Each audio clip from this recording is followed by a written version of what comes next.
और इस सब के बीच अभी तक मरने वालों का आंकड़ा जो 175 पर था वो बढ़कर 160 पर पहुंच चुका है। इस वक्त की बड़ी खबर, माफ कीजिएगा 360 पर आंकड़ा मरने वालों का बढ़ गया है। 360 पर मरने वालों का आंकड़ा इस वक्त पहुंच चुका है।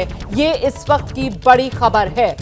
तो आशंका ये जताई जा रही है कि मरने वालों का आंकड़ा अभी और बढ़ सकता है, क्योंकि राहत बचाव दल के सामने चुनौती बड़ी है। ये ऊंची ऊंची इमारतें जो जमींदोज हुई हैं और ऐसे में इनके मलबे को हटाना है, मलबे में दबे हुए लोगों को बाहर निकालना है। क्योंकि जिस वक्त ये भूकंप आया, एक बार फिर से मैं आपको बता दूं, वक्त 4:15 बज रहे थे, सुबह का वक्त था। ये ऐसा वक्त होता है अमूमन जब लोग बेहद गहरी नींद में सो रहे होते हैं और नींद के आगोश से सीधे मौत के आगोश में लोग समा गए। इसी वजह से ये मरने वालों का आंकड़ा अभी और बढ़ सकता है, ये आशंका जताई जा रही है। सीधे रुक करते हैं, मेरे साथ मेरे सहयोगी प्रणय उपाध्याय इस वक्त मौजूद हैं। प्रणय, क्या अपडेट मिल रहा है फिलहाल?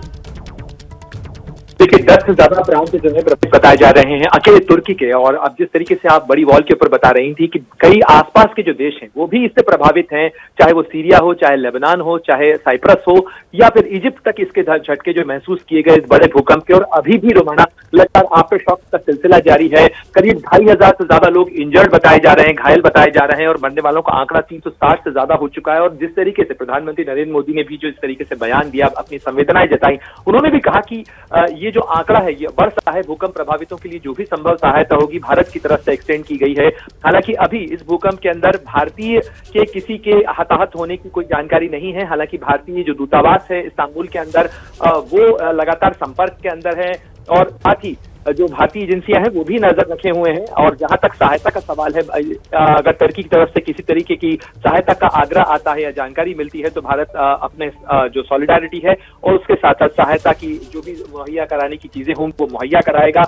और जिस तरीके से इसका दायरा बड़ा हुआ है, निश्चित रूप से रोमाना ये आंकड़ा बहुत बड़ा हो सकता है, क्योंकि जिस तरीके का जलजला आया है, जिस तरीके का भूकंप आया है, इसका दायरा बहुत ज्यादा बड़ा है, कई देशों पर इसका असर पड़ा है। और ये वो तमाम जगहें हैं तौर पर जहां पर राहत और सहायता की सामग्री पहुंचाना फिलहाल जरा एक बड़ी चुनौती साबित हो रही है तुर्की की एजेंसियों के लिए भी, साथ ही अन्य देशों के लिए।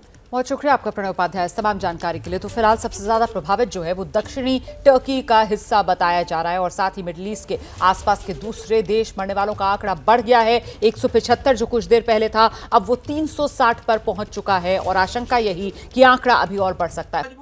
क्या मजबूरी है मेरी, बताइए। मैं अभी आपको बताती हूँ कि मैंने ओए होए होए होए नमकीन के चटकारे लेते हुए टकटकी मार के डिबेट शो को पॉज रिपीट कर करके देख रहे हैं जोगिंदर जी। इनकी तरह आप भी देखें अपने फेवरेट डिबेट्स को रिपीट कर और डाउनलोड कीजिए एबीपी लाइव ऐप अपने स्मार्ट टीवी पर।